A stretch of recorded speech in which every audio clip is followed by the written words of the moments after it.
talking to you about the progress we've already made and intend to make within the next 5 years. But as you've already introduced, we're facing a major challenge ahead of us. But I think it is not unsurmountable. It's just a question of getting our residents out there to bear with us. But at the same time, yes, hold us accountable. Yeah, because it wasn't a very bright and colourful picture that you painted yesterday. I mean, there was a lot of, you talk about corruption that's still there, you talk about housing, the unemployment rate, the crumbling infrastructure, buildings that are illegally owned. So there are major issues facing Johannesburg. Let's talk about how you're going to get over them.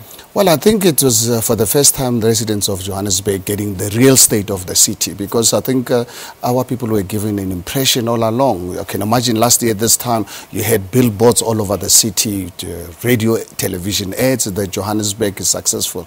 In the meantime, as you are aware, 181 informal settlements, more than half of them are people with no dignity whatsoever because of not having the services. You know, unemployment, 1 in 3 of our residents are unemployed. The city of Johannesburg turned into a slum. Hijacked buildings, the drugs becoming a huge challenge, destroying our communities. But at the same time, let us not give hope to what the residents of Johannesburg did on the 3rd of August last year. It's momentous. But I think what we need to do is, what do we then go from here? Because people voted us into power to bring about change. Yes, it's important for them to be aware of what we are dealing with.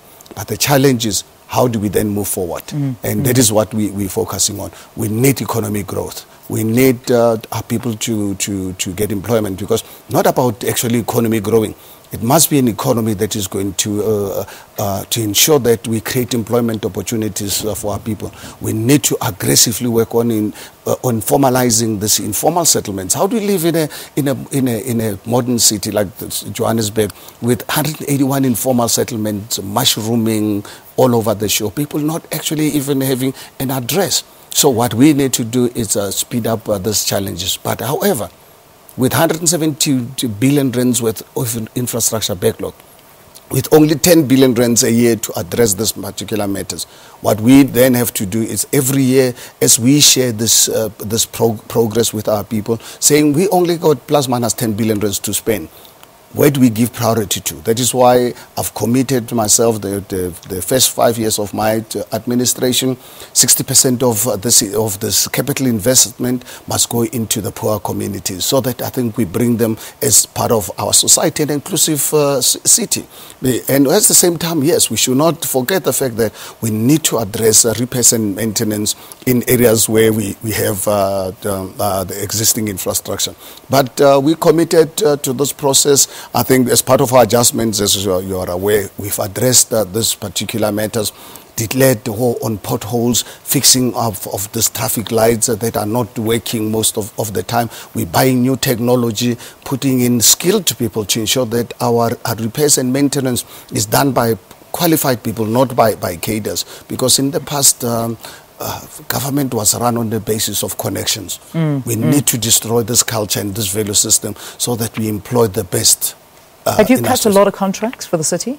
Have you renewed a lot of contracts? Have you seen the faults in some of those? Well, as they become available, absolutely. A big announcement I made yesterday is the insourcing of security personnel.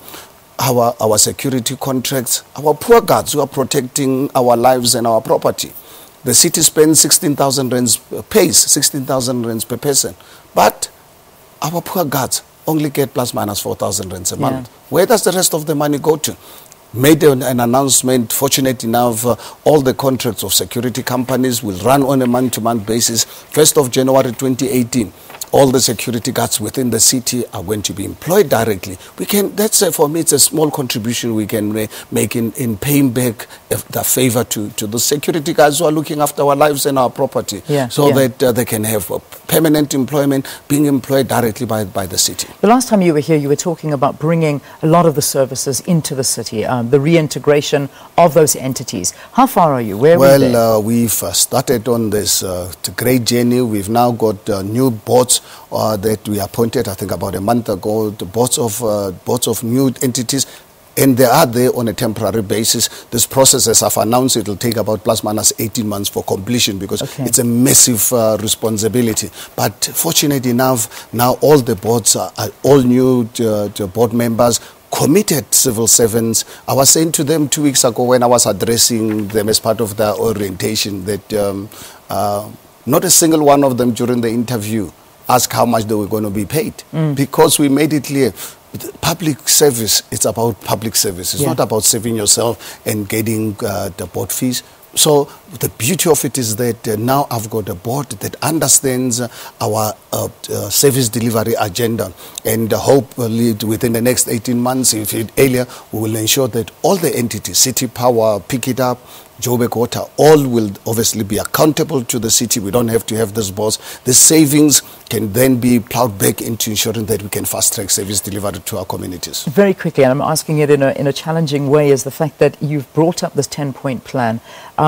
Prioritize them, and the aim is it that these 10 points will be done in 5 years. Is that the hope, and what are they? I mean, it's Leanne, all of them are really critical. You've got to concurrently run them. You cannot do one and leave the other, because what was important for me, the number one, was to ensure that I get this administration. 20 years, the city of Johannesburg run by one political party, where the system was dominated by patronage.